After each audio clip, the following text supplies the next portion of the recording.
Mi propia hija me llamó con una voz helada: vendí tu casa de veraneo y tu coche. Necesitábamos el dinero. Adiós. Sentí que una lanza me atravesaba el alma. Pero me reí. Una risa amarga, sí, porque ella no sabía el secreto que mi difunto Antonio me había guardado. La casa que vendió no era nuestra verdadera casa familiar en la costa. Ni era suya para vender. No creerá lo que hice después. Antes de continuar, suscríbete al canal y cuéntanos desde dónde estás escuchando en los comentarios. Me llamo Elena Sánchez. Ya paso de los 71 para ser exactos. Creí que una vez que mis hijos crecieran, que Antonio y yo envejeciéramos juntos, no tendría nada más que lamentar en esta vida. Que los dolores serían solo de rodillas o de espalda. Pero un día me di cuenta de que hay cosas que por mucho que se den, no siempre se recuperan. No de la misma forma, al menos. Estaba sentada en la sala de espera del médico. Esa silla de plástico verde, dura, fría. Siempre las mismas caras, la misma tos. El sol se colaba por la ventana, pero no calentaba el ambiente. Fue entonces cuando mi teléfono vibró en el bolso. Era Carmen García, mi única hija. La reconocí por la foto que le puse de cuando era una niña, con una trenza y la boca llena de chocolate. Una imagen lejana, casi borrosa. Su voz cuando contesté me llegó extraña. Ni siquiera un hola, mamá. Solo un tono, helado. Como el aire acondicionado de una oficina vacía en invierno. Mamá, nos vamos a Europa mañana mismo. Ya vendí tu casa de veraneo y tu coche. Necesitábamos el dinero. Adiós. Y colgó. Así sin más. Un adiós seco cortante como una rama vieja que se quiebra en la tormenta. 45 años de criarla, de sacrificarme por ella, de ponerla siempre primero. Y me descartó. Como quien tira la cáscara de una naranja. Como si yo fuera un mueble viejo que estorba. Por un instante sentí un frío que me llegó hasta los huesos, más allá del que producía la silla de plástico. Pero no. No era solo frío. Era algo más. Una punzada antigua. Pero no lloré. Esta vez no. Hacía meses que no derramaba una lágrima por nada. Miré el teléfono en mi mano. Un viejo Nokia, de esos que solo sirven para llamar. Y entonces una calma extraña me invadió. Una calma que no había sentido desde la partida de Antonio. Y sonreí. Una sonrisa amarga, sí, pero una sonrisa al fin y al cabo. Porque había algo que mi querida Carmen, en su prisa y en su avaricia, no sabía. Ni Ricardo, mi yerno. La casa de veraneo que Carmen había vendido, era una de las muchas propiedades de inversión que mi marido, Antonio López, había puesto a nombre de una de nuestras empresas. Y ella, ni por asomo, tenía la autoridad legal para venderla. De hecho, no tenía ni idea de su existencia. Nuestra verdadera casa familiar en la costa, nuestro santuario de verano, donde pasábamos los agostos y las navidades, esa ya la había puesto Antonio a mi nombre a través de un fideicomiso, intuyendo quizá la codicia que Carmen guardaba. La llamada del médico me sacó de mis pensamientos. Era mi turno. Me levanté de la silla verde con una ligereza que no esperaba. Porque en ese preciso instante algo se había encendido dentro de mí. Una determinación silenciosa. Mi nombre es Elena Sánchez. Tengo 71 años. Y hasta ese momento creía conocer a mi hija. Pero ahora no estaba tan segura. Y esa duda, ese velo que se había corrido de mis ojos, era el principio de todo. Han pasado 6 meses desde que enviudé. Mi Antonio, se fue en silencio. Una mañana cualquiera, mientras desayunábamos. Un ataque al corazón, así, de golpe. Había puesto el café con leche en mi taza favorita, la de las flores azules, y había tostado el pan. Como cada mañana, desde hacía 45 años. Me dio un beso en la frente y dijo, «Buenos días, mi amor». Esas fueron sus últimas palabras. Y luego el silencio. Un silencio pesado que se instaló en cada rincón de la casa y en cada fibra de mi alma. Desde entonces, Carmen había estado más presente en mi vida. O eso creía yo. Venía a visitarme 3 veces por semana. Mamá, no puedes estar sola, decía. Me ayudó con los arreglos del funeral, tan pesados, tan grises. Me acompañaba a la compra. Incluso me sugirió ir al médico para un chequeo general. Mamá, tienes que cuidarte mejor ahora que estás sola, me decía con esa sonrisa que yo creía de amor. Una sonrisa que ahora entendía que era de conveniencia. La venta de la casa de veraneo, esa propiedad a la que Carmen se refería. No era nuestra casa familiar. Esa casa, nuestra casa, la que Antonio y yo compramos cuando Carmen tenía 15 años, con mucho esfuerzo, con cada céntimo ahorrado. Esa casa era nuestro refugio. Cada verano íbamos allí construyendo recuerdos, celebrando cumpleaños y navidades. Carmen llevaba a sus amigos, luego a sus novios, y más tarde a Ricardo Martín, su marido. Yo cocinaba para todos, limpiaba, lavaba la ropa. Era nuestra tradición familiar. Nunca pensé que ella lo vería solo como dinero. ¿Y el coche? Esa vieja furgoneta Ford Transit que Antonio cuidaba como a un hijo. La lavaba cada domingo, le cambiaba el aceite religiosamente y siempre la aparcaba en el mismo sitio, bajo la sombra de aquel plátano. Carmen sabía lo que significaba esa furgoneta para mí. Era lo último que me quedaba de él. Su olor aún perduraba en los asientos. Pero la casa que ella vendió no era esa. Ni la furgoneta tampoco. Aquella mañana en el médico, mientras Carmen hablaba con esa frialdad, yo recordé algo.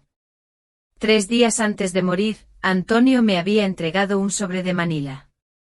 Elena, guarda esto en el cajón de tu cómoda. Si algo me sucede, ábrelo después de un tiempo, pero solo cuando te sientas preparada. Lo guardé sin darle mucha importancia. Después del funeral, con tanto dolor y tantos trámites, simplemente lo olvidé. Pero ahí estaba. Esperándome en casa. La enfermera me llamó para entrar al consultorio. El médico me examinó. Está usted en buena salud para su edad, señora Sánchez. Solo necesita descansar más y alimentarse mejor. Asentí y sonreí, pero mi mente estaba en otra parte. Estaba pensando en ese sobre. En la frialdad en la voz de Carmen. Y en cómo Ricardo, su marido, probablemente estaba detrás de todo. A él nunca le caí bien. Siempre me vio como un estorbo.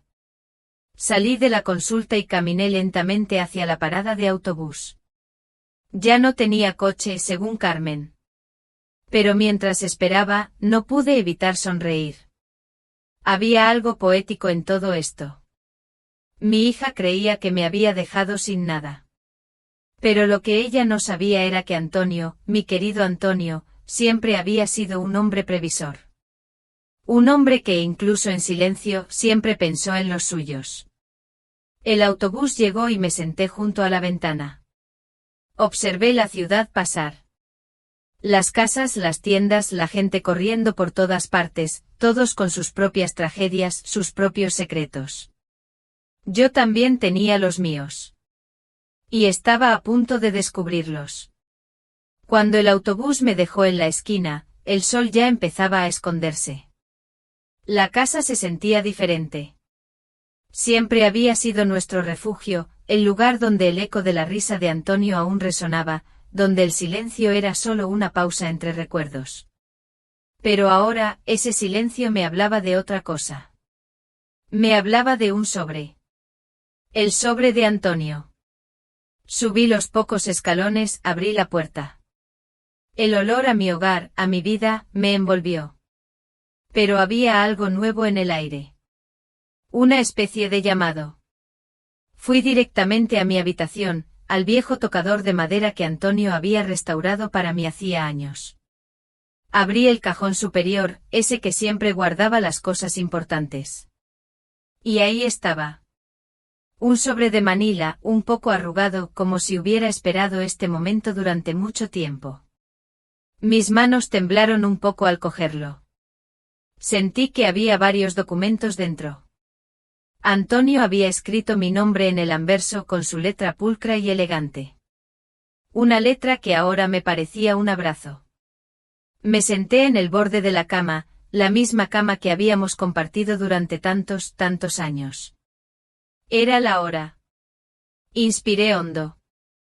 Afuera la luz se desvanecía, y la casa se llenaba de esas sombras familiares que ya no me asustaban. Abrí el sobre lentamente con la misma reverencia con la que se desenvuelve un regalo de cumpleaños largamente esperado. Lo que encontré dentro me dejó sin aliento. Había documentos legales.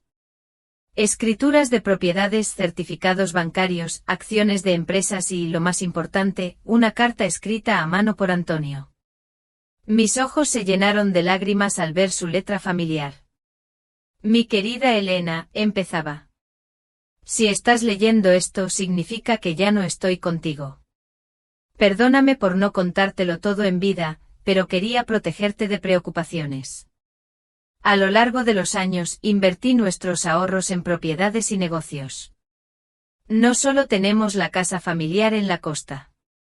Tenemos otras 6 propiedades, incluido el edificio de apartamentos donde viven Carmen y Ricardo. El corazón me dio un vuelco. El edificio de apartamentos donde vivían Carmen y Ricardo. No podía ser. Continué leyendo, mis manos temblaban aún más. También tenemos acciones en 3 empresas que valen más de lo que puedas imaginar. Eres rica, mi amor. Siempre fuiste rica por dentro, pero ahora también lo eres en papel. Revisé los documentos con una incredulidad que se mezclaba con una especie de asombro. Había escrituras de casas en diferentes barrios de la ciudad, un piso céntrico en el corazón de Madrid, un pequeño hostal en la costa y efectivamente el edificio de apartamentos de 20 plantas donde vivía mi hija. Antonio había sido el propietario silencioso durante los últimos 10 años, pero lo había puesto todo a nombre de una empresa de la que yo no sabía nada. Y según los papeles, yo era la única heredera de esa empresa. También había extractos bancarios de cuentas que nunca supe que existían, con cifras que parecían irreales, con muchos ceros, millones de euros. Antonio había sido conductor de autobús durante 40 años. Un hombre sencillo, de rutinas. Pero al parecer, también había sido un inversor muy inteligente. Cada céntimo que ahorramos, cada sacrificio que hicimos, él lo había multiplicado en silencio. Y yo no sabía nada. En la carta Antonio me explicó que había mantenido todo en secreto porque no quería que me preocupara por el dinero, ni que Carmen supiera nuestra verdadera situación financiera. Ya sabes cómo es nuestra hija, Elena. Si supiera que teníamos tanto dinero, su actitud cambiaría. Quiero que nos ame por quienes somos, no por lo que tenemos. ¡Qué ironía!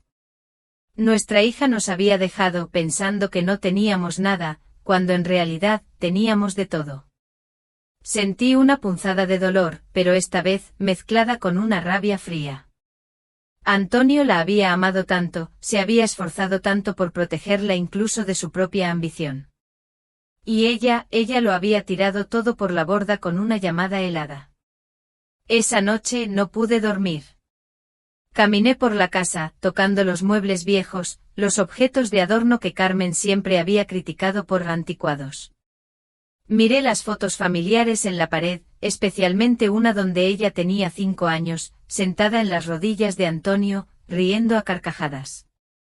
¿A dónde se había ido esa dulce niña? ¿Cuándo se había vuelto tan fría, tan calculadora? A la mañana siguiente temprano, sonó el teléfono. Era Carmen de nuevo. Su voz sonaba diferente, más suave, pero yo ya había aprendido a desconfiar de esos cambios de tono. Mamá, ¿cómo estás? Quería decirte que ya transferimos el dinero de la casa y del coche. Depositamos tu parte en tu cuenta. No es mucho, pero te ayudará a vivir unos meses mientras buscas algo más pequeño. ¿Mi parte?, pregunté manteniendo la voz tranquila, casi en un susurro. ¿Qué parte? Sí, mamá. Obviamente no íbamos a dejarte sin nada. Te dimos un 30%. Es justo, ¿verdad? Necesitamos el dinero para nuestra inversión en Europa. Ricardo tiene una oportunidad de negocio increíble allí. El 30% de mis propias cosas. ¡Qué generosa! Entiendo, cariño. ¿Y cuándo os vais? Esta misma tarde. Ya tenemos las maletas hechas. Estaremos fuera al menos 6 meses. Quizá más si el negocio va bien. Pero no te preocupes, mamá. Cuando volvamos te ayudaremos a encontrar un apartamento pequeño. Algo que se ajuste a tus necesidades. ¿Se ajuste a mis necesidades? Como si ella supiera cuáles eran mis necesidades. De acuerdo, Carmen. Que tengas un buen viaje. Ay, mamá. Sabía que lo entenderías. Siempre has sido tan comprensiva. Te queremos mucho. Y colgó. Me quedé allí con el teléfono en la mano. Y por primera vez en meses me reí. Me reí como no lo había hecho desde que Antonio se fue. La situación era tan absurda. Cómica. Mi hija me había robado, me había echado de mi propia casa, o eso creía ella, me había hablado con una condescendencia insoportable, y todo para financiar una aventura europea que probablemente sería un desastre. Pero lo que más me dolía no era el dinero. Era la facilidad con la que me había descartado. 45 años de mi vida dedicados a ella, de sacrificio, de amor incondicional, y me había borrado de su vida con una llamada de 2 minutos. Eso era lo que realmente dolía. Revisé mi cuenta bancaria online. Efectivamente habían depositado una cantidad que a ellos les parecería generosa, pero para mí era una burla. Habían vendido la casa de veraneo, la de inversión, por mucho menos de lo que valía, seguramente porque necesitaban el efectivo rápido. Y la furgoneta de Antonio por una miseria. Esa tarde, desde mi ventana, observé a Carmen y Ricardo cargar sus maletas en un taxi. Él llevaba 2 maletas enormes. Ella, una bolsa de mano muy cara. Los vi reír, besarse, hacer planes. Parecían 2 adolescentes ilusionados con una aventura. Nunca miraron hacia mi ventana, nunca se despidieron. Cuando el taxi se alejó, me senté en la cocina con una taza de té y los documentos de Antonio extendidos sobre la mesa. Tenía que tomar algunas decisiones. Podría llamar a un abogado, reclamar mis propiedades, recuperar todo lo que me habían quitado. Pero algo me decía que había una forma mejor de manejar esto. Una forma más educativa. Tomé el teléfono. Busqué un número. Marqué. Señor Ruiz, dije. Soy Elena Sánchez. La viuda de Antonio López. Estuvo usted en el funeral, me dio el pésame y me dijo que llamara si alguna vez necesitaba algo. Bueno, ahora le necesito. Señora Sánchez, es un placer saber de usted. ¿Cómo está? Estoy bien, señor Ruiz. Necesito verle con urgencia. He encontrado unos documentos de Antonio que no acabo de entender. Por supuesto, señora Sánchez. ¿Puede venir a mi despacho mañana por la mañana? Allí estaré, respondí. Esa noche por primera vez en meses dormí profundamente. Soñé con Antonio. Él estaba sentado en su sillón favorito, leyendo el periódico como cada mañana. Y cuando me vio sonrió y dijo, ya era hora, mi amor. Ya era hora de que te defendieras. Me desperté con una sensación extraña. No era exactamente felicidad, pero tampoco era la tristeza que había sentido durante tantos meses. Era algo así como determinación. Por primera vez desde la muerte de Antonio, tenía un propósito claro. Iba a recuperar lo que era mío, pero no de la forma en que Carmen esperaba. La mañana siguiente me vestí con más esmero de lo habitual.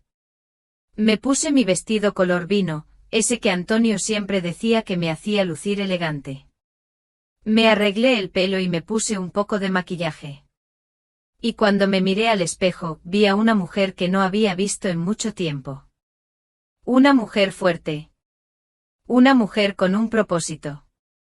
El despacho del señor Ruiz estaba en el centro. Era un edificio antiguo pero elegante con suelos de mármol y grandes ventanales. Él me recibió con una sonrisa cálida, pero cuando le mostré los documentos, su expresión cambió por completo. Señora Sánchez, esto es mucho más de lo que imaginaba. Antonio era un hombre muy astuto. Mire, según estos papeles, usted es la dueña de... Ya lo sé, señor Ruiz. Ya los he revisado. Lo que necesito saber es qué puedo hacer legalmente. El señor Ruiz me explicó que todo estaba en orden, que los documentos eran legítimos y que yo era la legítima propietaria de todas esas propiedades. También me confirmó algo que yo ya sospechaba: la venta de la casa de veraneo, la que Carmen había vendido, era ilegal, porque Carmen no tenía derecho a venderla. Podemos recuperar la casa de inmediato, señora Sánchez, y también podemos proceder con acciones legales contra su hija por fraude. No, señor Ruiz. No quiero proceder con acciones legales. Quiero hacer esto de otra manera. Quiero que todo siga siendo un secreto por ahora. ¿Puede ayudarme? Me miró con curiosidad, pero asintió. Por supuesto. Usted es mi cliente. ¿Qué necesita? Necesito que recupere discretamente esa casa de veraneo. Haga lo necesario para anular esa venta fraudulenta. Y necesito que me ayude a obtener el control real de todas mis propiedades, especialmente el edificio donde vive mi hija. Entiendo. Será un proceso que llevará unas semanas, pero es completamente factible. Perfecto. Y señor Ruiz, necesito que nadie sepa que estoy detrás de todo esto, al menos por ahora. Cuando salí de su despacho, sentí como si hubiera despertado de un sueño muy largo. Caminé por las calles del centro observando a la gente, los edificios, la vida que transcurría con normalidad. Pero para mí, todo había cambiado. Tenía un plan. Las semanas siguientes fueron las más extrañas de mi vida. Oficialmente yo era una viuda pobre que había sido abandonada por su hija. Pero en secreto, era una mujer rica orquestando silenciosamente la recuperación de mis bienes. El señor Ruiz trabajó con eficiencia, y cada pocos días me llamaba con novedades sobre el progreso de los trámites legales. Decidí quedarme en mi casa por el momento. Era mía al fin y al cabo, aunque Carmen probablemente esperaba que me mudara a una sola habitación. Cada mañana me despertaba, desayunaba en la misma mesa donde Antonio y yo habíamos compartido tantos años, y luego salía a pasear por el barrio. Los vecinos me saludaban con esa mezcla de lástima y curiosidad que reservan para las viudas recientes. Isabel Morales, mi vecina de toda la vida, se acercó una tarde mientras regaba las plantas del jardín delantero. Elena, querida, ¿es verdad que Carmen se fue a Europa y te dejó sola? Sí, Isabel. Se fue con Ricardo. Tienen planes de negocios por allí. ¿Y cómo vas a vivir, guapa? Todos sabemos que Antonio no dejó mucho dinero. Si tú supieras, pensé. No te preocupes, Isabel. Estaré bien. ¿Necesitas algo? Puedo traerte algo de comida, ayudarte con la compra. Eres muy amable, pero estoy bien, de verdad. Isabel me miró con esa expresión que yo conocía bien. Era la misma mirada que había recibido después del funeral. Compasión mezclada con un poco de alivio de que no fuera su tragedia. Bueno, ya sabes dónde encontrarme si necesitas algo. Estas conversaciones se repetían constantemente, la de la carnicería, la de la panadería, la señora de la tienda de la esquina. Todos me hablaban con ese tono suave que usan con los desafortunados, y yo asentía, sonreía y les agradecía su preocupación. Pero por dentro una parte de mí disfrutaba de esta actuación. Era como vivir una doble vida. El señor Ruiz me llamó un miércoles por la mañana. Señora Sánchez, tengo buenas noticias. Pude anular la venta de la casa de veraneo. Los compradores no sabían que la venta era fraudulenta, así que recuperaron su dinero sin problemas. La casa vuelve a ser suya. Excelente, señor Ruiz. ¿Y el edificio donde vive Carmen? Ese es más complicado. Técnicamente usted siempre ha sido la propietaria a través de la empresa, pero necesitamos hacer algunos cambios administrativos para que tenga control directo. Eso debería llevar otras 2 semanas. Perfecto. Manténgame informado. Después de colgar, me senté en la cocina con mi café y pensé en Carmen. Llevaba 3 semanas en Europa y no había tenido noticias suyas. Ni una llamada, ni un mensaje, ni siquiera una postal. Para ella, yo había dejado de existir en el momento en que obtuvo el dinero que necesitaba. Pero yo sabía que eso iba a cambiar pronto. Decidí visitar nuestra casa familiar en la costa. Tomé el autobús hasta la playa, la misma ruta que Antonio y yo habíamos hecho cientos de veces. La casa estaba exactamente como la recordaba, pequeña, de color crema, con un porche que miraba al mar. No había cambiado. Me senté en el bordillo de enfrente y la observé durante 1 hora. Recordé las tardes de verano cuando Carmen era pequeña, corriendo por la arena y construyendo castillos. Antonio asando pescado en la barbacoa mientras yo preparaba ensaladas en la cocina. Carmen trayendo amigos, luego novios, luego a Ricardo. Todos esos momentos felices que ella había reducido a una simple transacción comercial. Un señor mayor salió de la casa y me vio sentada allí. Se acercó con curiosidad. ¿Está usted bien, señora? Sí, gracias. Solo estoy recordando. Conocía a los antiguos dueños. Sí, los conocíamos muy bien. Qué pena lo que pasó. Nos dijeron que la señora mayor estaba muy enferma y necesitaba vender rápido. Pensamos que era un chollo, pero resulta que la venta no era legal. Tuvimos que devolver la casa. ¿Los conocía usted personalmente?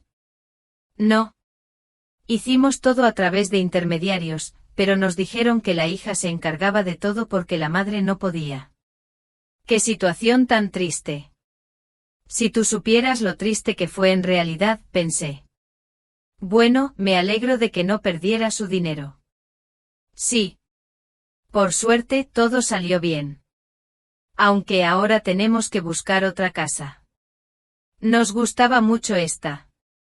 Me fui de allí con el corazón encogido. No era solo el dinero lo que dolía. Era la facilidad con la que Carmen había mentido sobre mí. Se había inventado una historia sobre mi enfermedad.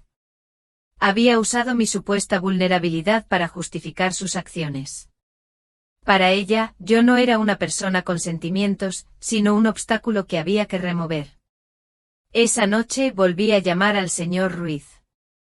Señor Ruiz, necesito que me ayude con algo más. Quiero recuperar también la furgoneta de Antonio. Eso será más difícil, señora Sánchez. La furgoneta estaba a su nombre, pero su hija tenía un poder notarial que le permitía venderla. ¿Cómo es posible? Al parecer, usted firmó ese poder hace unos meses, después de la muerte de su marido. ¿No lo recuerda? Ahí estaba. El momento en que Carmen había empezado a planear todo esto. Yo recordaba vagamente haber firmado unos papeles que ella me había traído, diciéndome que eran para facilitar los trámites del funeral y la herencia. Había estado tan aturdida por el dolor que firmé sin leer. Qué ingenua había sido. Entiendo, señor Ruiz. ¿Hay alguna forma de recuperarla? Podemos intentarlo, pero será más complicado. Necesitaríamos demostrar que usted firmó ese poder bajo engaño o coacción. Hagámoslo. Quiero recuperar todo lo que me quitaron. Si aún me están escuchando, por favor ayúdenme comentando el número 1 aquí abajo, para que yo sepa que todavía hay personas que me acompañan en todo este camino. Su presencia es el mayor aliento para que pueda seguir contando la última parte, donde todos los secretos serán revelados y comenzará un nuevo capítulo. Gracias por escucharme. Durante las semanas siguientes, me sumergí en una rutina extraña. Por las mañanas, era la viuda sencilla que todos conocían. Salía a comprar lo necesario, hablaba con las vecinas, mantenía las apariencias. Pero por las tardes me convertía en una estratega, una especie de empresaria silenciosa. Estudiaba los documentos de Antonio, hablaba con el señor Ruiz y planeaba mi siguiente movimiento. Aprendí cosas sobre finanzas que nunca pensé que necesitaría saber. Descubrí que Antonio había sido mucho más inteligente de lo que yo creía. Cada una de sus inversiones había sido calculada con una precisión asombrosa. El edificio donde vivían Carmen y Ricardo, por ejemplo, no solo era rentable por los alquileres. Estaba en una zona que se estaba revalorizando rápidamente. Y descubrí algo más: Ricardo, mi yerno, tenía muchas deudas. Había pedido préstamos utilizando el apartamento donde vivían como aval, sin saber que no era el verdadero propietario. Cuando los bancos se dieran cuenta de esto, se iba a meter en serios problemas. Mi estómago se revolvía al pensar en el enredo, pero mi determinación no flaqueaba. La justicia a veces tiene caminos muy lentos, pero llega. El señor Ruiz me llamó un viernes con noticias importantes. Señora Sánchez, ya hemos terminado todos los trámites. Usted tiene ahora el control total de todas sus propiedades. También recuperé la furgoneta de Antonio. El comprador resultó ser un conocido mío, y cuando le expliqué la situación, accedió a devolverla a cambio de una pequeña compensación. Sentí un alivio inmenso al escuchar lo de la furgoneta. Era más que un vehículo, era un pedazo de Antonio que volvía a casa. Excelente trabajo, señor Ruiz. Ahora necesito que me ayude con una cosa más. Quiero que envíe una carta a mi hija. Hubo un pequeño silencio al otro lado de la línea. Señora Sánchez, ¿está segura de querer hacer esto? Completamente segura, respondí con una firmeza que no sabía que poseía. Ella decidió que yo no era importante en su vida. Ahora va a descubrir lo importante que soy realmente. Entiendo. ¿Quiere que la envíe a Europa? No. Quiero que se la entregue cuando regrese. Tengo la sensación de que eso será muy pronto. Y no me equivoqué. Esa misma tarde Isabel Morales, mi vecina, vino corriendo a mi casa con noticias frescas del barrio. Su respiración agitada, la emoción en sus ojos delataban la importancia de lo que iba a contarme. Elena, ¿te has enterado de que Ricardo está en problemas con el banco? Mi cuñado, que trabaja allí, me contó que están investigando unos préstamos que pidió usando el apartamento donde viven como aval, pero resulta que el apartamento no es suyo. ¿De verdad? Ah, sí, pregunté tratando de sonar sorprendida, pero por dentro mi corazón latía con una mezcla de anticipación y satisfacción. Todo estaba saliendo como lo había previsto Antonio. Sí, Elena. Y parece que Carmen no sabía nada. Dicen que va a tener que volver de Europa para arreglar este lío. ¡Qué situación tan complicada! Qué pena, dije negando con la cabeza, mientras por dentro, la pieza final del puzzle de Antonio se encajaba. Y lo peor es que al parecer, Ricardo le mintió sobre el negocio en Europa. No había ningún negocio. Solo quería escapar de las deudas que tenía aquí. Pobre Carmen. Perfecto. Todo estaba funcionando exactamente como yo lo había esperado. Carmen había confiado en Ricardo, había sacrificado su relación conmigo por él, y ahora estaba descubriendo que él no era el hombre que creía. La verdad a veces es un plato que se sirve frío, y Carmen estaba a punto de probarlo. Esa noche me senté en el porche con una taza de té y miré las estrellas. Antonio solía decir que las estrellas eran las almas de las personas que habían vivido una vida plena, velando por sus familias desde el cielo. Si eso era cierto, entonces él estaba allí, arriba, observando cómo su plan se desarrollaba a la perfección. Gracias, mi amor, le dije al cielo. Gracias por cuidarme incluso después de tu partida. Sentía su presencia, su sabiduría silenciosa envolviéndome. Al día siguiente el señor Ruiz me llamó temprano. Señora Sánchez, tengo noticias. Su hija acaba de llegar al país. Está en el aeropuerto sola. ¿Sola?, pregunté sintiendo un escalofrío. Sí. Al parecer, Ricardo se quedó en Europa. Hay rumores de que tuvieron una pelea muy grande. Ya veo. ¿Ha enviado la carta? Voy a enviarla hoy mismo. Debería recibirla mañana. Colgué el teléfono y me quedé allí, en la cocina, sintiendo una mezcla de nerviosismo y anticipación. Después de tantas semanas de planificación silenciosa, el momento para el primer movimiento real finalmente había llegado. Carmen estaba a punto de descubrir que su madre no era la víctima indefensa que ella creía. No era una carga. Ella era mucho más. Y esa revelación, esa verdad, estaba a punto de caer sobre Carmen como una losa. Un peso. Un peso que ella misma había forjado. Mi hija iba a comprender lo que realmente significaba estar sola. Completamente sola. Carmen llegó a su apartamento un martes por la noche. Isabel, mi vecina, me contó que la había visto entrar, sola, con aspecto horrible y una sola maleta. El portero le pidió las llaves y ella no las tenía, lo cual me hizo pensar en Ricardo. Ese mismo día, el señor Ruiz me confirmó que la carta de desalojo había sido entregada. Le reiteré mi decisión, ella me trató como a basura. Ahora va a aprender que las acciones tienen consecuencias duraderas. A la mañana siguiente el teléfono sonó temprano. Era Carmen. Su voz sonaba desesperada. Mamá, recibí una carta muy extraña. Dice que tengo que desalojar mi apartamento en 30 días. ¿Sabes algo de esto? Me preguntó por la empresa Inversiones Antonio López, S.L., y yo fingí no conocerla. Entonces la confesión salió a borbotones. Ricardo me dejó en París. Se fue con otra mujer y me dejó con deudas. Tantas deudas. Usó el apartamento como aval, pero no era suyo. No tengo dinero, no tengo trabajo, no tengo dónde vivir. Fue la ironía perfecta. La mujer que me había echado, ahora pedía mi ayuda.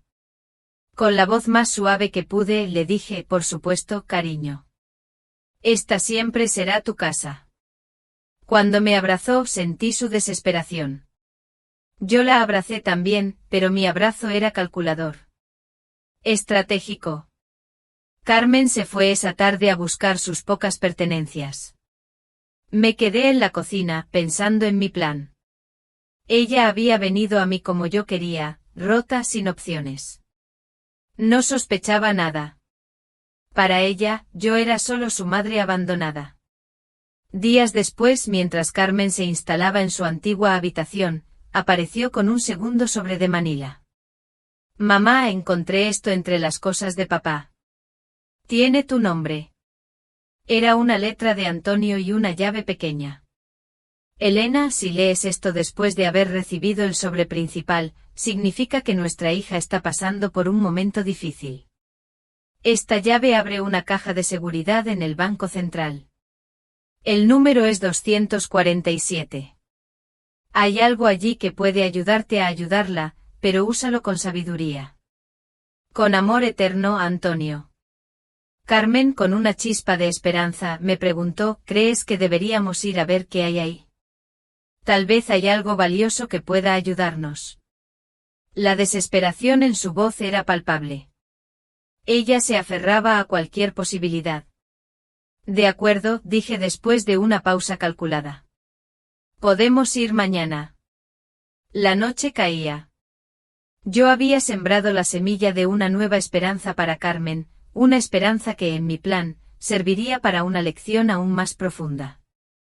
Al día siguiente fuimos al banco. Carmen estaba nerviosa. Esperanzada. Yo por mi parte mantuve mi actuación de viuda confusa que no entendía mucho de finanzas. Nos atendió una empleada joven, muy amable, que nos llevó a la zona de las cajas de seguridad. Verificó mi identidad con mi DNI, mirándome con esa mezcla de respeto y lástima que ya me resultaba familiar. Luego abrió la caja número 247. Dentro había joyas. Muchas joyas. Anillos, collares, pulseras, pendientes. Reconocí algunas piezas, reliquias de la familia de Antonio. El broche de perlas de su abuela, el anillo de zafiro de su madre. Otras eran completamente nuevas para mí. Brillaban bajo la tenue luz de la bóveda, como pequeños soles atrapados. También había una carta, escrita a mano por Antonio, explicando el origen de cada pieza y su valor aproximado. Carmen jadeó. Un sonido ahogado, casi de incredulidad. Mamá, esto debe valer una fortuna. Sus ojos se abrieron como platos, y vi en ellos el brillo de la codicia, pero también una chispa de alivio. Era la misma chispa que había visto antes, cuando me dijo que había vendido mi casa. La diferencia ahora era que estaba un poco más apagada, por el miedo y la desesperación de los últimos días. ¿Tú crees?, le pregunté manteniendo la voz neutra. Mi corazón, sin embargo, se apretaba un poco. Eran recuerdos. Tantos recuerdos. Sí, mamá. Mira este. Un broche de esmeraldas. Y este collar de perlas. Es antiguo, pero se ve de una calidad increíble. Mamá, papá guardó un tesoro aquí. Según la carta de Antonio, las joyas tenían un valor aproximado de 200.000 euros. Era una cantidad significativa, sí. Para muchos, una fortuna. Pero para mí ahora, sabiendo lo que sabía, era como encontrar unas pocas monedas debajo del sofá cuando tienes 1.000.000 de euros en el banco. Era una ironía cruel. ¿Qué hacemos con esto, mamá?, preguntó Carmen, con la voz cargada de una esperanza que yo sabía frágil. No lo sé, cariño. Son recuerdos de familia. Piezas con historia. Intenté inyectar algo de sentimentalismo en mi voz, una última prueba. Pero, mamá, podríamos vender algunas de las piezas. Con este dinero podrías recuperar tu furgoneta, y yo podría pagar algunas de las deudas de Ricardo. Ahí estaba de nuevo. Incluso cuando encontraba algo valioso, la primera reacción de Carmen era pensar en cómo usarlo para resolver los problemas que Ricardo le había creado. No había aprendido del todo. Aún no. ¿Estás segura de querer usar la herencia de tu padre para pagar las deudas de Ricardo?, le pregunté, mi voz sonaba tranquila, pero por dentro sentía un nudo. ¿Qué otra opción tengo, mamá? Si no pago algo pronto, los bancos van a embargarme todo lo que tengo. Y técnicamente no poseo nada. Todo estaba a nombre de Ricardo. Los bienes que conseguimos con los ahorros de sueldos, él los puso a su nombre. Él me dejó sin nada. Piensa bien, cariño. Una vez que vendas estas joyas, no podrás recuperarlas. Lo sé, pero ¿qué más puedo hacer? No puedo conseguir un trabajo con todas estas reclamaciones legales pendientes. Ningún empleador querrá contratar a alguien con tantos problemas legales. Salimos del banco con el estuche de las joyas. El sol de la mañana nos golpeaba la cara, pero no calentaba el ambiente entre nosotras. De vuelta en casa, Carmen extendió las joyas sobre la mesa de la cocina. Las examinó una por una, calculando mentalmente cuáles podría vender y cuáles podría quedarse. Era doloroso verla reducir décadas de historia familiar a números en una hoja de cálculo mental. Cada pieza tenía una historia, un eco de Antonio, de su madre, de su abuela. Y Carmen solo veía euros. Mamá, creo que puedo conseguir unos 180.000 euros por las joyas, me dijo una tarde, contando billetes imaginarios sobre la mesa. Es menos de lo que esperaba, pero es suficiente para pagar las deudas más urgentes. Los bancos están presionando mucho. ¿Estás segura de querer hacer esto?, le volví a preguntar, aunque ya sabía la respuesta. No tengo elección. Si no pago algo pronto, me embargarán todo. Incluso esta casa podría estar en riesgo si demuestran que tengo algún tipo de conexión legal con las propiedades. No sé, mamá, todo es tan confuso. Qué irónica era la situación. Carmen estaba preocupada por perder una casa que yo poseía, pagando las deudas de un hombre que la había abandonado con dinero de joyas que habían pertenecido al mismo hombre que había creado la fortuna que podía salvarla. Pero el círculo aún no estaba completo. Aún le faltaba una vuelta. ¿Y cómo vas a decidir qué deudas pagar primero?, le pregunté, queriendo ver hasta dónde había llegado su madurez forzada. Hablé con una asesora financiera gratuita del banco. Me dijo que priorizara las deudas que tienen un aval real, porque son las que pueden afectar a la propiedad o llevar a un embargo inmediato. Las otras, las personales, pueden esperar un poco más, aunque generen intereses. Carmen había madurado tanto en estas pocas semanas. La mujer que había vendido mis cosas sin consultarme ahora investigaba cada decisión financiera con cautela. El sufrimiento la había hecho más responsable, sí, pero también más frágil. Una fragilidad que aún me dolía, como madre. Esa noche, mientras ella organizaba los documentos de la deuda sobre la mesa, recibí una llamada del señor Ruiz. Señora Sánchez, tengo un informe completo sobre las deudas de Ricardo. La situación es peor de lo que pensaba.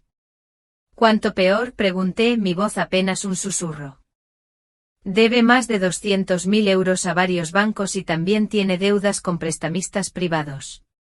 Lo que es más preocupante es que utilizó documentos falsificados con la firma de su hija para algunos de estos préstamos. Eso significa que Carmen es legalmente responsable. Es complicado. Sentí un escalofrío. Si podemos probar que ella no sabía, podríamos sacarla de algunas de las deudas. Pero será un proceso largo y costoso. ¿Cuánto de costoso?, inquirí, aunque el dinero ya no era un problema. Para un buen abogado especializado en este tipo de casos, probablemente 50.000 euros.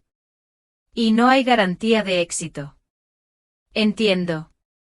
¿Y si ella simplemente paga las deudas? Si tiene el dinero, esa sería la solución más rápida, pero dudo que tenga acceso a esa cantidad. Señor Ruiz, quiero que prepare todos los documentos necesarios para sacar a mi hija de esas deudas, pero no le diga nada todavía. Aún no. Usted va a pagar, señora Sánchez. Había una nota de sorpresa en su voz. Voy a hacer lo que sea necesario para proteger a mi hija, señor Ruiz. Pero esto tiene que manejarse de una manera muy específica. Silenciosa. Cuando colgué encontré a Carmen en el salón, mirando las joyas con una expresión triste. Se veía perdida, como una niña que había roto su juguete favorito y no sabía cómo arreglarlo. ¿En qué piensas, cariño?, le pregunté sentándome a su lado. En papá.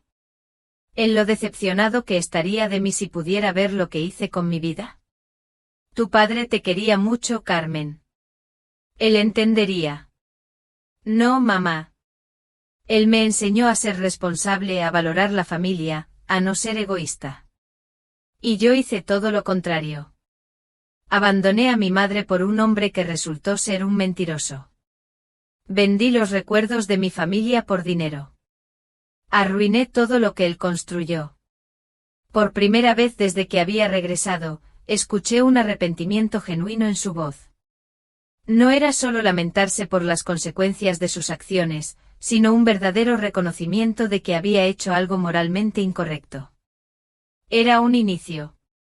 Una pequeña ventana que se abría en el muro de su egoísmo. La gente comete errores, cariño. Lo importante es aprender de ellos. ¿Pero cómo aprendo de esto, mamá? ¿Cómo arreglo el daño que hice? Ahí estaba la pregunta. La pregunta que yo había estado esperando. Carmen estaba finalmente lista para enfrentar la verdad sobre sus acciones y sus consecuencias. Pero aún no era el momento de revelar mi última carta. Primero, tenía que dejarla tocar fondo completamente. Solo así, el cimiento sería fuerte. Carmen decidió vender la mayoría de las joyas, obteniendo unos 180.000 euros para pagar las deudas más urgentes. Yo, Elena, observé con un nudo en el estómago cómo ella reducía los recuerdos familiares a meros números, pero la dejé hacerlo, insistiendo en que era su decisión. La búsqueda de trabajo fue ardua. Su crédito destrozado cerraba puertas. Finalmente Carmen aceptó un trabajo de limpieza nocturna. Ver a mi hija antes tan cómoda salir a limpiar oficinas me dolía, pero también me llenaba de un incipiente orgullo. Carmen empezó a entender la dignidad del esfuerzo. Una noche, mientras Carmen trabajaba, Isabel, mi vecina, vino a charlar. Ella notó el cambio en Carmen. Se ve diferente, Elena. Humilde, como si hubiera aprendido algo importante. Necesita valorarte, no solo necesitarte. Respetarte. Isabel, con su agudeza habitual, había captado la esencia de mi plan. Cuando Carmen regresó del trabajo me contó sobre una compañera, la señora Torres, que le habló de los dos tipos de personas en ese trabajo. Carmen, con una voz llena de arrepentimiento genuino, admitió estar en el grupo de quienes arruinaron sus oportunidades. Mamá, estas semanas han sido las más duras, pero también las más importantes. Por fin entiendo lo que de verdad importa. No es el dinero. Es tener personas que te quieren de verdad, que están ahí cuando todo se desmorona. Por primera vez, Carmen pidió perdón de corazón, y yo sentí que el camino de su verdadero arrepentimiento había comenzado. Si aún me está escuchando, si la historia de Elena ha tocado su corazón aunque sea un poco, le ruego que comente el número 1 aquí abajo. Así sabré que todavía tengo compañeros de viaje en este camino. Su presencia es el mayor aliento para que pueda seguir contando la parte final, donde todos los secretos serán revelados y un nuevo capítulo comenzará. Gracias por estar ahí y por escucharme. El señor Ruiz me llamó para informarme, tenía pruebas del fraude de Ricardo y podía liberar a Carmen de todas sus deudas. Decidí que era el momento. Organicé una reunión en su despacho. Carmen, nerviosa por los costes, no sospechaba lo que le esperaba. Sentadas frente al señor Ruiz, Carmen recibió una carpeta. Sus ojos recorrieron las páginas, su expresión pasó de la confusión al shock. Estos documentos dicen que Ricardo falsificó mi firma, que no soy responsable de las deudas. ¿Pero quién pagó por esto? Yo no tengo dinero. Fue mi momento. Carmen, le dije con voz suave, tu padre me dejó más de lo que sabías. Mucho más. El señor Ruiz le entregó la segunda carpeta, las escrituras de propiedad, los extractos bancarios, las inversiones. La fortuna de Antonio. Carmen leyó su rostro un mapa de emociones, incredulidad, asombro y finalmente una comprensión dolorosa. Mamá, tú eres la dueña del edificio donde yo vivía. Y de otras propiedades, millones de euros. Su voz se ahogó. Esto significa que cuando vendí la casa de veraneo, era mi casa.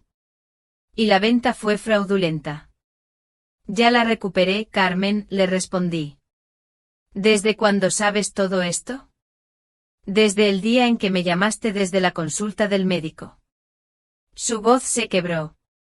¿Por qué, mamá? ¿Por qué me dejaste sufrir cuando podías haberme ayudado? Porque necesitabas aprender algo, Carmen, le expliqué, mi voz firme. El valor de las cosas que habías perdido.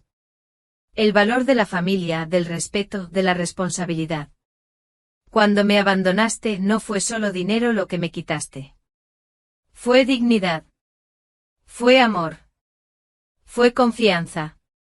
Carmen rompió a llorar, pero esta vez eran lágrimas de profunda comprensión, de vergüenza.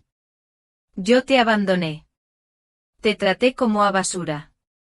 Y tú me salvaste de todos modos. Sí, cariño. Pero te salvé dejándote tocar fondo, para que pudieras aprender a salvarte a ti misma.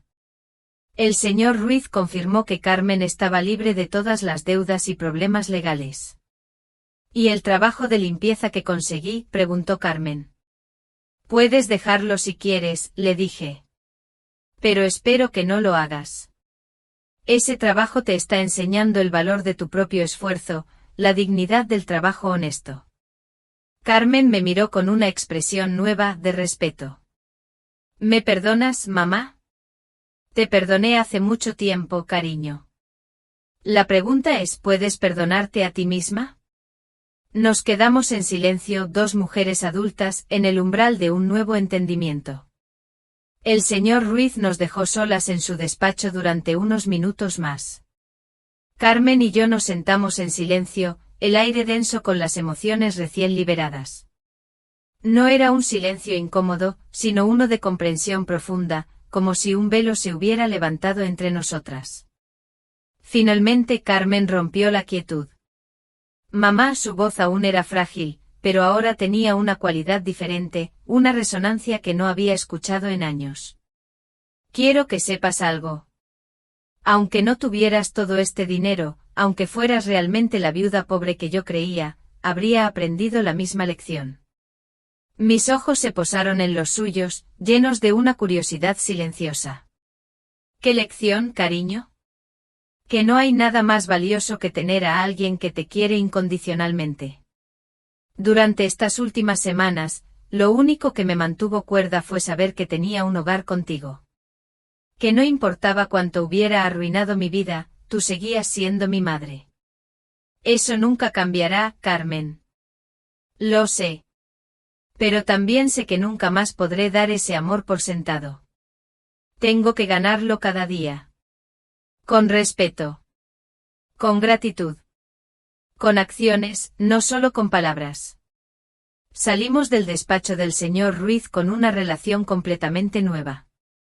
Ya no éramos madre e hija unidas por la sangre y la costumbre. Éramos dos mujeres adultas que se habían elegido mutuamente después de pasar por la prueba más difícil imaginable. Las semanas siguientes fueron de reconstrucción, pero no de la forma que Carmen esperaba. A pesar de que ahora sabía que yo tenía recursos de sobra para solucionar todos sus problemas, decidió mantener su trabajo de limpieza nocturna. Mamá, necesito terminar lo que empecé, me dijo una tarde, mientras se preparaba para ir a trabajar. Su uniforme ya no le parecía una vergüenza, sino una especie de armadura. No puedo simplemente volver a una vida cómoda como si nada hubiera pasado. ¿Estás segura? No tienes que castigarte para siempre. No es un castigo. Es una forma de recordar quién era y quién quiero ser ahora. La observé ponerse su uniforme de trabajo, algo impensable unos meses atrás, cuando vivía en el lujoso piso con Ricardo. Pero había algo diferente en su postura, en la forma en que se movía. Ya no era la mujer rota que había llegado llorando a mi puerta. Era alguien que había encontrado dignidad en el trabajo honesto. Isabel Morales vino a visitarme esa tarde, como hacía cada pocos días desde que Carmen había regresado. Nos sentamos en el patio, bajo la parra, con una taza de café con leche. Elena, hay rumores muy extraños circulando por el barrio. Su voz bajó un tono conspirador. ¿Qué clase de rumores, Isabel? La gente dice que no eres tan pobre como todos pensábamos. Alguien vio a Carmen saliendo de un despacho de abogados muy elegante en el centro. Y luego la vieron en el banco pagando todas sus deudas. Eso cuesta mucho dinero, Elena. Isabel me conocía demasiado bien como para engañarla por mucho tiempo. ¿Qué quieres saber exactamente, Isabel? Quiero saber si mi amiga de 40 años me ha estado mintiendo sobre su situación. Me serví otra taza de café y me senté frente a ella. Era hora de ser honesta con alguien más. Antonio me dejó más de lo que nadie sabía, Isabel. Mucho más. ¿Cuánto más? Lo suficiente para que Carmen y yo nunca tengamos que preocuparnos por el dinero de nuevo. Isabel se quedó en silencio un momento procesando la información. ¿Y por qué fingiste ser pobre todos estos meses, Elena? Porque necesitaba que Carmen aprendiera algo que no podía aprender de ninguna otra manera. Le conté toda la historia. La cruel llamada de Carmen, mi plan de venganza silenciosa, las semanas de observarla tocar fondo, y finalmente la revelación en el despacho del señor Ruiz. Elena, eso es brillante y terrible al mismo tiempo. Terrible sí, porque dejaste sufrir a tu propia hija cuando podías haberla ayudado de inmediato. Pero también brillante porque entiendo por qué lo hiciste. Entiendo la lección. ¿Tú crees? Sí. Carmen necesitaba aprender el valor de las cosas que había perdido. Si simplemente le hubieras dado dinero para resolver sus problemas, habría aprendido que siempre hay alguien que la rescatará de las consecuencias de sus malas decisiones. Exactamente. Pero, Elena, ¿no te dolió verla sufrir? La he visto salir de madrugada, con esa cara de cansancio. Me ha partido el alma. Cada día. Cada noche la veía llorar. Cada mañana la veía levantarse para ir a trabajar, cansada, a veces derrotada. Pero sabía que si la rescataba demasiado pronto, no habría aprendido la lección completa. No habría sido justo. ¿Y crees que la aprendió? Mírala tú misma. Carmen sabe que ahora tiene acceso a suficiente dinero para vivir cómodamente, pero eligió mantener su trabajo. Sabe que puede mudarse a un lugar mejor, pero decidió quedarse aquí conmigo. Sabe que no tiene que preocuparse por las deudas, pero está usando sus propios ahorros para ayudar a otras mujeres en situaciones similares. ¿Está ayudando a otras mujeres? Los ojos de Isabel se abrieron de par en par. Sí. Se hizo amiga de las señoras con las que trabaja y está usando parte del dinero que ganó limpiando oficinas para ayudar a una compañera que tiene problemas para pagar la guardería de su hijo. Isabel sonrió. Esa no es la Carmen que se fue a Europa. No es la Carmen que vendió tu casa. No, no lo es. Esta Carmen entiende que el dinero es una herramienta, no un fin. Entiende que la dignidad viene del trabajo y del respeto, no de las posesiones materiales. Esa noche, cuando Carmen regresó del trabajo, me encontró leyendo en el salón. Mamá, tengo que decirte algo. Su voz era suave con una nueva confianza. ¿Qué, cariño? Hoy, la señora Torres me preguntó si yo era la hija de la señora rica del lado norte del pueblo. No me digas que se ha enterado. ¿Y qué le dijiste? Le dije que sí. Que tenía suficiente dinero para que yo no tuviera que trabajar. ¿Y sabes lo que me preguntó después? ¿Qué? Me preguntó por qué seguía trabajando. Así que le expliqué que era porque necesito demostrarme a mí misma que puedo valerme por mis propios pies. Que mi esfuerzo importa. ¿Y qué dijo ella? Se rió y dijo, bueno, cariño, esa es la diferencia entre ser rico y actuar como rico. Tu mamá te enseñó a ser verdaderamente rica, es muy sabia esa mujer. Lo es. Y me hizo entender algo importante. No se trata del dinero que tienes, sino de cómo lo usas y cómo te relacionas con él. ¿Cómo lo ganas? La dignidad está ahí.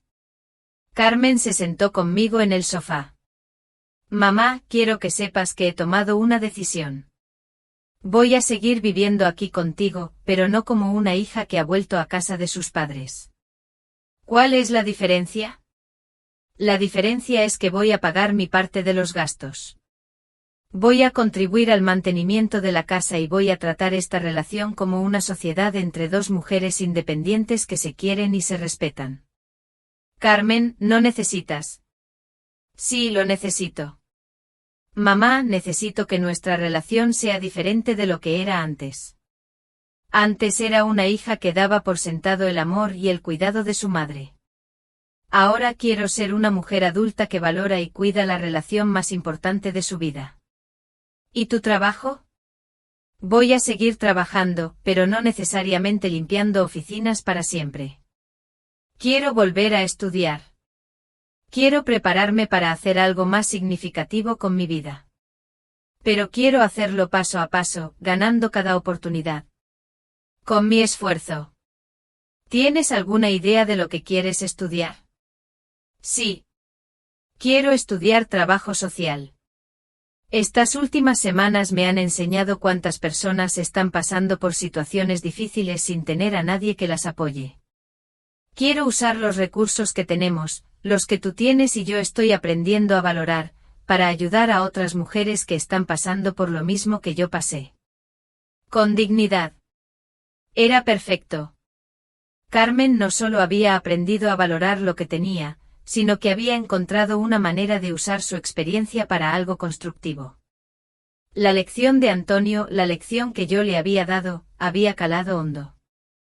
¿Y Ricardo?, le pregunté casi como un pensamiento tardío. El señor Ruiz me dijo que fue arrestado en Francia por el matrimonio fraudulento. Lo van a deportar pronto, pero sinceramente, mamá, ya no me importa. Esa parte de mi vida ha terminado. Está cerrada. ¿No sientes ningún resentimiento? No. Ricardo me hizo un favor sin siquiera saberlo. Si no me hubiera abandonado y traicionado, nunca habría tocado fondo. Y si nunca hubiera tocado fondo, nunca habría aprendido a valorar de verdad lo que tengo. Esa noche, por primera vez en meses, me acosté completamente en paz. Mi plan había funcionado a la perfección. Carmen no solo había aprendido las lecciones que necesitaba, sino que había emergido de la experiencia como una persona más fuerte, más sabia y más compasiva. Antonio habría estado tan orgulloso. Sentí su presencia en el aire, una aprobación silenciosa. 6 meses después, la vida encontró su nuevo equilibrio. Carmen se destacó en sus estudios de trabajo social, decidiendo pagarlos con sus propios ahorros, demostrando su independencia y el valor del esfuerzo personal. Yo, Elena, con la fortuna de Antonio, establecí una fundación para mujeres en situación vulnerable. Juntas tomamos una decisión que llenó mi corazón: convertir nuestra querida casa familiar en la costa en un refugio temporal para mujeres que escapaban de la violencia. Un santuario. Carmen y yo entendimos que los mejores hogares son los que se comparten con quienes más lo necesitan. Un día, Carmen recibió una carta de Ricardo, desde la prisión en Francia. Él buscaba perdón. Su reacción fue de una madurez asombrosa: no siento nada, mamá. Esa parte de mi vida ha terminado. El amor verdadero te enseña lo que necesitas aprender, aunque duela. Tú me enseñaste la verdadera riqueza. Esa noche, sentada en el porche, hablé en silencio con Antonio. Sentí que había cumplido mi promesa. No la salvé con dinero, sino enseñándole a valerse por sí misma. La justicia había llegado, no como venganza, sino como transformación. Y juntas habíamos construido algo mucho más valioso que cualquier fortuna: una relación auténtica, inquebrantable. La historia de Elena Sánchez concluye aquí. ¿Qué opina usted sobre la decisión de Elena? ¿Habría actuado de otra manera si hubiera estado en su lugar? Me gustaría mucho saberlo. Comparta sus reflexiones en los comentarios, los leo todos, palabra por palabra. Si esta historia le ha hecho pensar o sentir algo, no olvide dejar un me gusta, compartirla con alguien a quien crea que también le conmoverá, y suscribirse al canal Vidas Cruzadas para no perderse los próximos misterios. Nos vemos en la siguiente historia, querida amiga. Y quién sabe, la próxima vez, quizás sea usted la protagonista.